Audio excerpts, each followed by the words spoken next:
बिस्मिल्लाहिर्रहमानिर्रहीम। ګرانو محصلینو السلام علیکم ورحمۃ اللہ۔ خوشاله اوسئ. راځو اوم لیکچر کې د عمومي حجرې ترانسپورت تھرو سیل ممبرین یا د سیل ممبرین یا د حجروي غشا د طریقه انتقال یا لیږد باندې خبرې کوو. د حجروي غشا څخه د موادو انتقال لپاره د دوه اساسي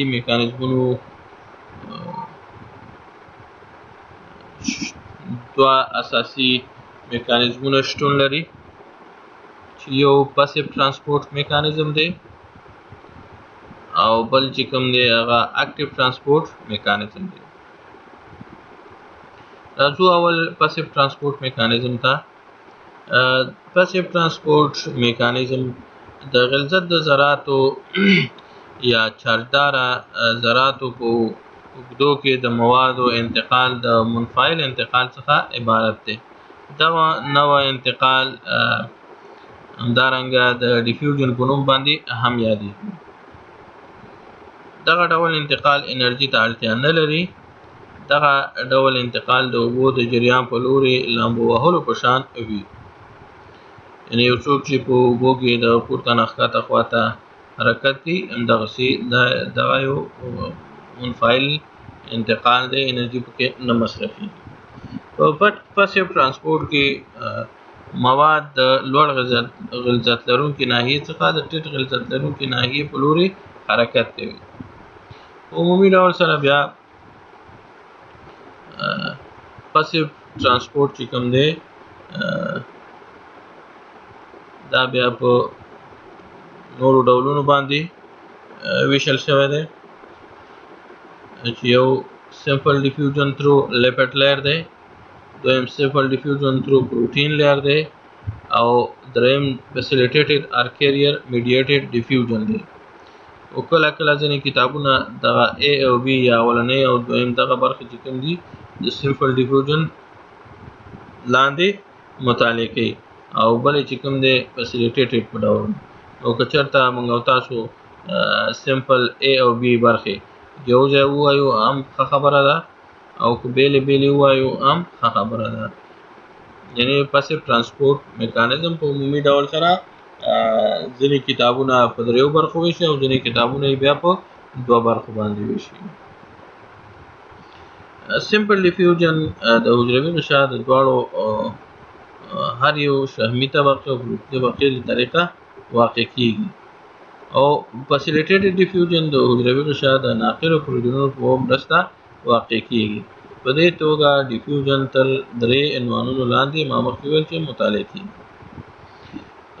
حجروي غشا شحمي طبقه یوازې په شحمو کې منحلو موادو په وړاندې د نفوذ وړ ده، مثلا اکسیجن، کاربن ډای اکساید او الکول او نور مثلا ویټامین A، D، E او K. د حجروي غشا د شحمي طبقې د لارې ډیفیوژن یا انتشار په شحمو کې د موادو د انحلالې سره مستقیم متناسب دي.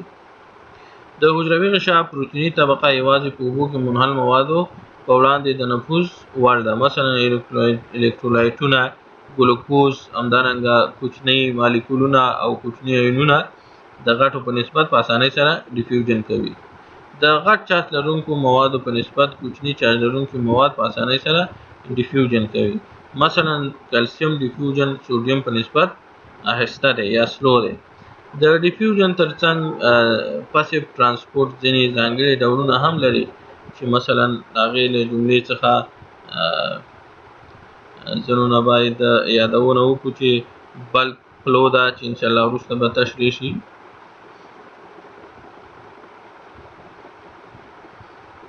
دا تاسو ګورئ چې د کیریئر پروټین یو اولنی سټیج دی دلته داخل شوی او بیا په دویم سټیج کې بالکل حجرې ته داخلیږي. اوس سپیشل ټایپ اف پاسیو ترانسپورت ما ویل چې د هغې یو ښه کوم مثال چې کوم دی هغه بلک فلو ده، فلټریشن دی او اسموسس دی. بلک فلو ته راځو. بلک فلو د لوړ فشار لرونکي ناحیې څخه د ټیټ فشار لرونکي ناحیې ته د موادو د ډیر مقدار ډیفیوژن ته ویل کیږي. ښه مثال یې په سږو کې د تنفسي غشا څخه د غازاتو تبادله ده. په هوایي کڅوړو کې د اکسیجن قسمي فشار نسبت د هوایي کڅوړو د شعیره اویو یا کپیلریز د وینې د اکسیجن قسمي فشار ته زیات وي. نو همدارنګه اکسیجن د هوایي کڅوړو څخه وینې ته حرکت کوي. دا همدارنګه د کاربن ډای اکساید قسمي فشار په وینه کې نسبت هوایي کڅوړو ته زیات وي. نو کاربن ډای اکساید د وینې څخه هوایي کڅوړو ته حرکت کوي. دا د بلک فلو په نوم سره یادېږي. فلټریشن دویمه د سپیشل ټایپ د پاسیو ترانسپورت دی. د لوړ هایدروستاتیک فشار لرونکي ناحیې څخه د ټیټ هایدروستاتیک فشار لرونکي ناحیې ته د اوبو او حل کېدونکو موادو حرکت د فلټریشن په نوم یادېږي. هایدروستاتیک فشار د مایع د وزن په واسطه منځته راځي. د فلټریشن پروسه په شعیره اوو کې یا کیپیلریز کې لیدل کېږي چیرته چې د وینې څخه بین الخلالي مایع ته د منحله موادو سره یو ځای په مایع کې حرکت ترسره کېږي. همدارنګه فلټریشن پروسه د پښتورګو په ګلومرولونو کې هم واقع کېږي. درېیمه چې کوم ده هغه اسموسس دی. اسموسس د ډیفیوژن یو خاص ډول دی چې په دې ډول تعریف کوو. د یو نیمه قابل نفوذ غشا د لارې د ټیټ غلظت لرونکي ساحې څخه د لوړ غلظت لرونکي ساحې ته د اوبو د مالیکولونو او یا کومې بلې حل کوونکې مادې یعنی مایع د مالیکولونو حرکت او تیریدل د اسموسس په نوم یادېږي. نیمه قابل نفوذ غشا یوازې اوبه او یا کومې بلې حل کوونکې مادې واټر اینډ ادر سالوینټ ته د تیریدو اجازه ورکوي. همدارنګه باید یادونه وکړو چې د اسموسس په پروسه کې نیمه قابل نفوذ غشا منحله موادو یا سلوب ته د تیریدو اجازه نه ورکوي.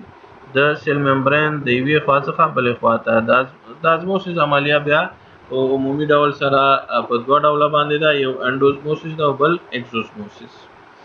انډوزموسس د حجرې داخل ته د مالیکولونو حرکت ته ویل کېږي او اکزوزموسس د حجرې څخه بهر ته د اوبو د مالیکولونو حرکت ته ویل کېږي. چې تاسو په دې شکلونو کې ګورئ.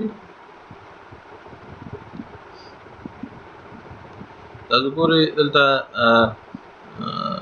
مایعات زیات دي او منحله مواد کم دي او دلته مایعات بیا زیات دي او منحله مواد زیات دي او مایع کم ده. نو مایع چې کومه ده په دې طرف به انتقالیږي. لکه بیا په دې شکل کې تاسو ګورئ ګوره مایع ټوله دې خوا تللې ده، د بي برخې ته تللې ده.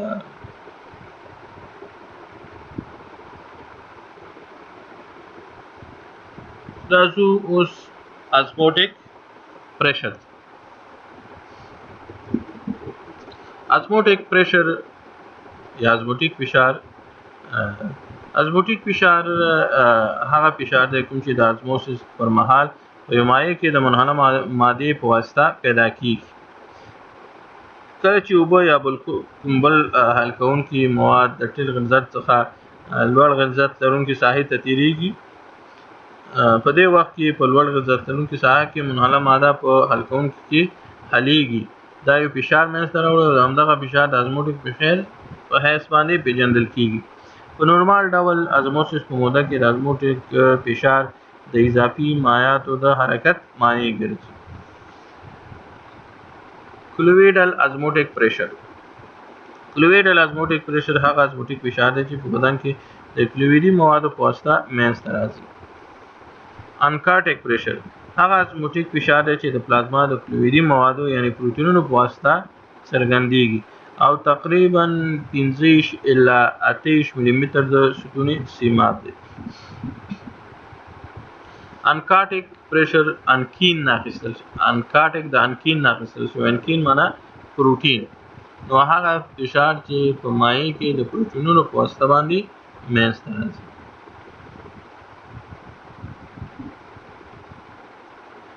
راځو اکټیو ترانسپورت. اکټیو ترانسپورت یا فعال انتقال د کیمیاوي یا برقي او یا هم کیمیاوي برقي ذراتو په لوري یا په مقابل کې د موادو د حرکت څخه عبارت دی.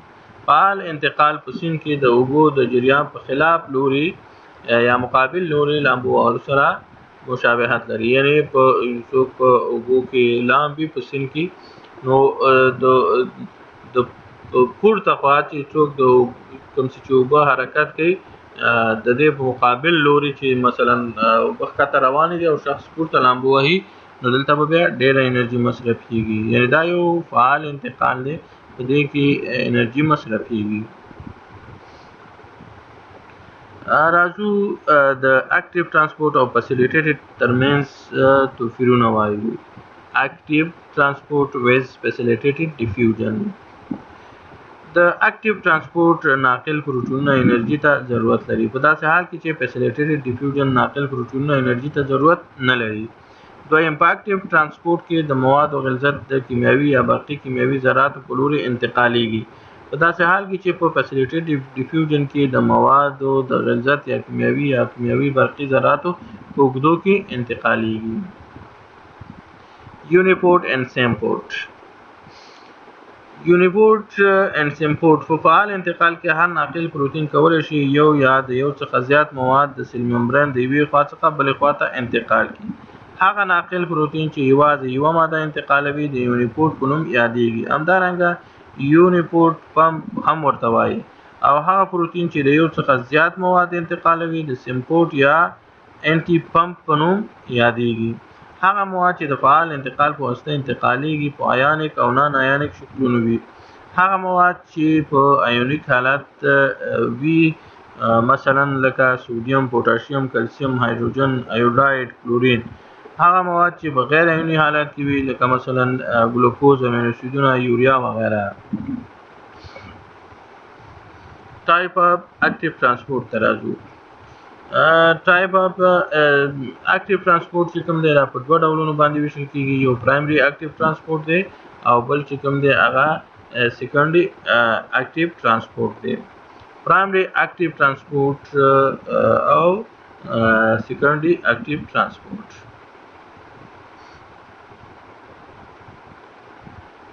راځو primary active transport of sodium potassium pump.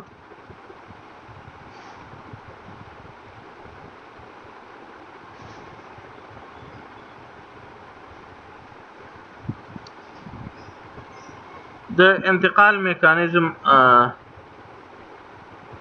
په دې ډول دی چې کوم انرژي په مستقیم ډول د ATP د ماتېدو څخه ازادیږي.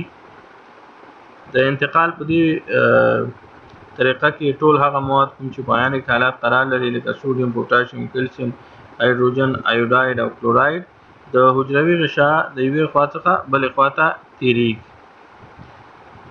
راځو اوس د سودیم او پوتاشیم ابتدایي فعال انتقال باندې خبرې کوو. سودیم او پوتاشیم د حجروي غشا د یوې خوا څخه بلې خوا ته د یو معمول انتقال پروتین په منځګړیتوب سره انتقالیږي. دا معمول انتقالي پروتین د سودیم پوتاشیم پمپ په نوم یادیږي. دغه پروتین دارنګه سودیم پوتاشیم ATPase پمپ او یا سودیم پوتاشیم ATPase په نوم یادیږي. سودیم پوتاشیم پمپ سودیم د حجرې داخل څخه د حجرې خارج ته انتقالوي او پوتاشیم د حجرې د خارج څخه داخل خواته انتقالوي.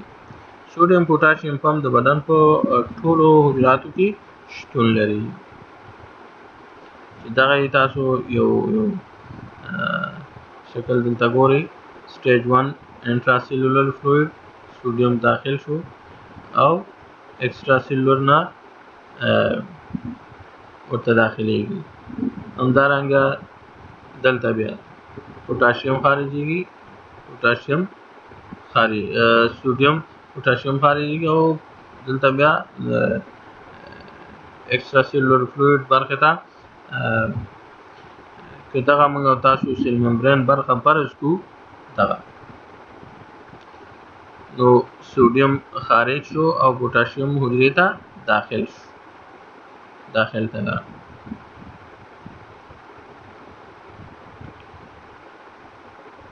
راځو د کلسیم ایون په انتقال باندې او همدارنګه د هایدروجن ایون په انتقال باندې هم خبرې کوو. د کلسیم ایون په فعال ډول د حجرې داخل څخه د حجرې خارج ته د کلسیم پمپ په واسطه انتقالیږي. کلسیم پمپ د یو جدا ناقل پروتین په واسطه فعالیږي. همدارنګه د کلسیم ایون انتقال په صورت کې انرژي د ATP څخه لاسته راځي. کلسیم پمپونه په خپل د حجرې په ځینو ارګانلونو کې مثلا په عضلاتو کې سارکوپلازم ریټیکالم همدارنګه د ټولو حجراتو مایټوکونډریا کې موجود. هایدروجن انتقال ترانسپورت اف هایدروجن ایون.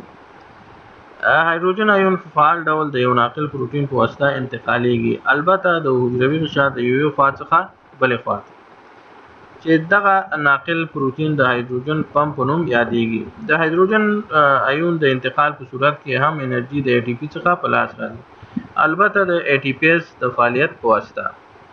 هایدروجن پمپونه په دوه مهمو عضو یا غړو کې وجود لري، کوم چې ځینې وظیفوي ارزښتونه لري او دغه بیا مثلا عبارت دي له سټامیک یا معدې څخه. هایدروجن پمپونه د معدې په جداري حجراتو یعنی پریټل سیل کې وجود لري او د HCl یا هایدروکلوریک اسید په جوړولو کې دخیل دي. دویم کډنی یا پښتورګي کې نشته.